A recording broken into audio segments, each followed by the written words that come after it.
Hello， 大家好。今天呢，我们来聊聊巧克力。那么在正式开始之前呢，想要跟大家讲一下巧克力开始是怎么制作的，然后还有一些基本的巧克力的历史。当巧克力它长在可可树上的时候呢，它其实是一个长得有点像橄榄球形状的果实，那里面有白色的果肉。那我们一般说的可可豆，其实是里面这个黑色的部分，它长得其实蛮像咖啡豆的。那可可豆变成巧克力的过程跟一般的咖啡制作其实也是蛮类似的。一开始的时候都是要先发酵，那因为发酵的时候需要糖分，所以是会连这些白色的果肉连同里面的可可豆一起拿去发酵的。可可豆就是它的种子，那这个白色的部分是它的果肉。那发酵完成之后呢，会进行烘焙。那这个发酵跟烘焙的过程呢，其实跟咖啡豆一样，是取决于巧克力味道的重要步骤。每个不同的可可厂商其实都有他们独特的发酵或者是烘焙的 criteria， 去达到他们想要的味道。那发酵烘焙完成之后呢，可可豆就会被压碎成 cocoa nibs。cocoa nibs 呢，其实就是压碎的可可豆，所以你可以想象很像是压碎的咖啡豆那样，它本身就是一个压碎的种子的这种 texture。有点粗糙的。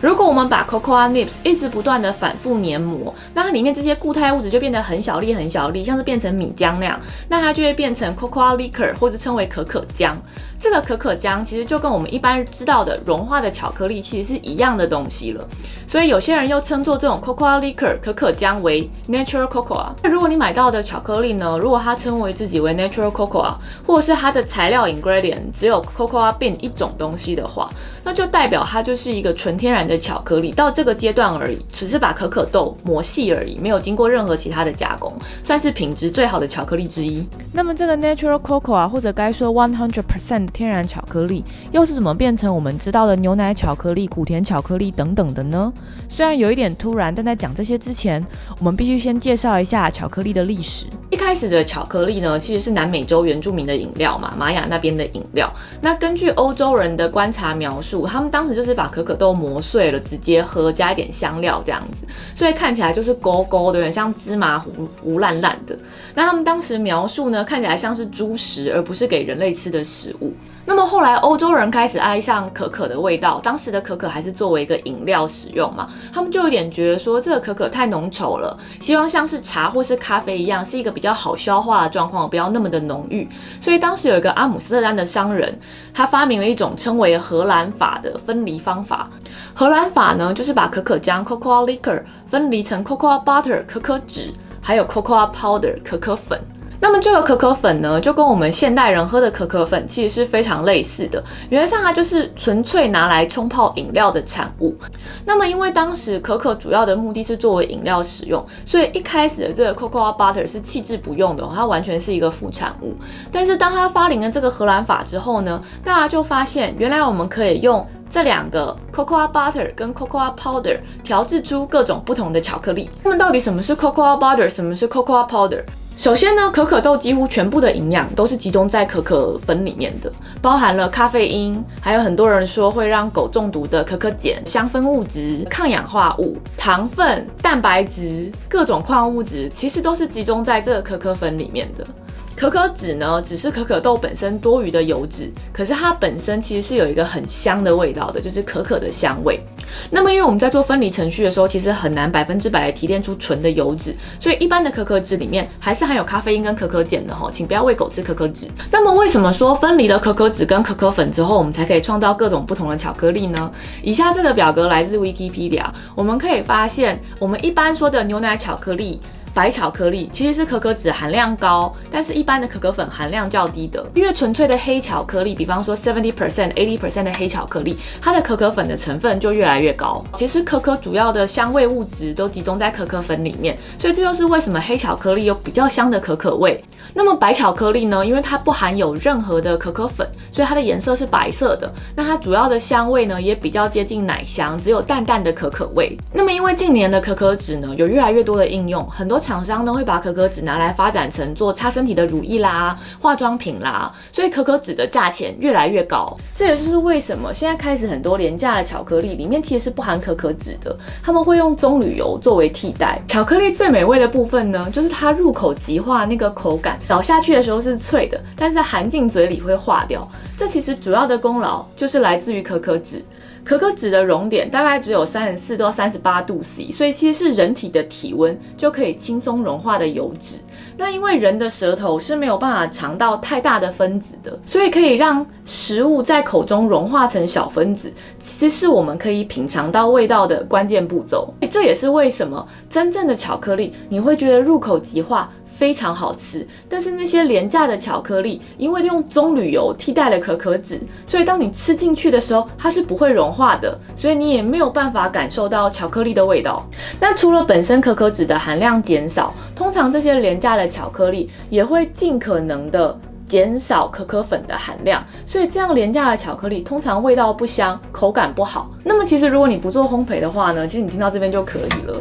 巧克力分辨品质最简单的方法就是看它的成分表里面有没有棕榈油。如果它的成分呢是非常单纯的，只有可可豆、可可脂、可可粉这一类的，它就一定是一个品质非常好的巧克力。因为含有可可脂的巧克力可以很容易的在你的嘴巴里面融化，所以你可以很轻松的品尝到巧克力的香味。所以含有可可脂的巧克力，它的味道永远是那些含有棕榈油的廉价巧克力没有办法替代的。那很多人可能有经验，巧克力在口袋里面融化了之后，即使重新冷却，还是有一点黏黏的，或者是说你隔水加热的巧克力就变得软软的，跟原本的质感不太一样。这边我们做一个科学小实验吼，这边我用微波炉反复间隔10秒10秒的加热，直到巧克力融化。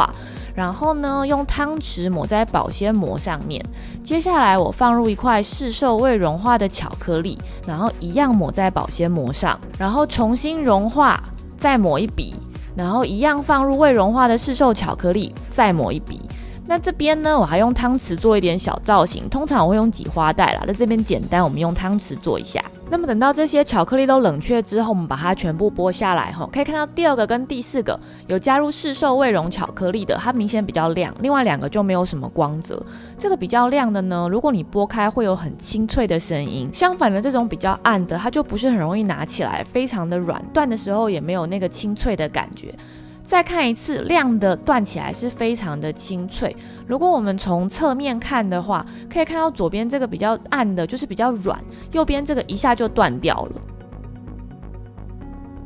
那这种清脆的巧克力呢，可以插在蛋糕上作为装饰，其实是蛮好用的。那么如果想要了解这些，我们必须要进一步认识可可脂。可可脂的分子式其实是长这个样子的。那左边的这个红色圈圈圈起来的部分是甘油，右边长链的部分是脂肪酸。那它原则上通常是不同的脂肪酸结合起来的，是什么脂肪酸？坦白说不是非常重要，它大部分是饱和脂肪酸，这也是为什么可可脂非常的安定。最重要的是呢，这个可可脂本身长的形状非常的像一个方块，所以虽然说是油脂，但是它可以结晶。结晶就是小时候我们上化学课会说很多盐类其实有各种不同的晶体嘛。那可可脂呢，因为它特殊造型的关系，虽然它是一个油脂，可是它其实是有结晶的，而且它有6种不同的结晶。那我们今天先不讲那么多，我们今天就讲可可结晶的过程。从市面上买回来的可可块呢，如果它的保存状况是良好的，品质是良好的，它一定是已经结晶好的可可块。所有的可可脂很整齐的排列的好好的，像是砖墙一样。这种状况的巧克力通常称作 tempered chocolate。 这样的巧克力呢，通常光滑强壮，而且有脆脆的口感。那么当我们融化巧克力之后呢，可可脂之间的距离就分得非常的开，它们之间也不再有紧密的排列。那么这个时候呢，如果你直接冷却巧克力，可可脂之间是没有任何时间做好精行排列的。这也是为什么巧克力在这个状态下会看起来很弱，没有什么光泽，然后会很粘手。如果你在融化的液态巧克力里面呢，加一点还没有融化的可可块，那这个没有融化的可可块就可以起到晶种的作用，其他的可可脂呢就会依着这个可可块的形状好好的站好，它们就可以重新成为一个像是砖墙一样分子排列整齐的巧克力，这样的巧克力才有那个清脆的口感。那么这样分子紧密排列的巧克力其实是很多高级巧克力的证明。如果你去买很多高级的手工巧克力，通常会觉得它那个口感就是特别的脆，然后入口即化，这就是因为高级的巧克力一定会注重温度适当的冷却，让它们可以达到分子紧密排列的效果。这就是为什么在很多烹饪节目上，你会看到厨师这样来来回回的摸巧克力。这样的目的呢，也是为了让可可脂可以长边都面对同一个方向，紧密的排列，让巧克力的结晶更理想的原因。但是以一个业余人士来说，坦白说这样做太麻烦了啦。你加一点市售未融化的巧克力进去就非常有效了。好的，那没有到我们今天说结论的地方了。如果你想要简单的分辨市售巧克力的品质，就看里面有没有添加除了可可脂跟牛奶的油脂以外的油。如果它有添加棕榈油，那它绝对是品质不好的巧克力，没有办法入口即化，味道也不香，一点都不好吃。那么如果你是一个喜欢用巧克力烘焙的人，那么用微波炉融化巧克力之后，记得要加入一点未融化的巧克力碎块，这样可以有效的帮助巧克力结晶。好的，那么我希望以上的影片呢有帮助到你。如果你喜欢我的影片，麻烦订阅我的频道，给我一点鼓励，继续往下做，谢谢，拜拜。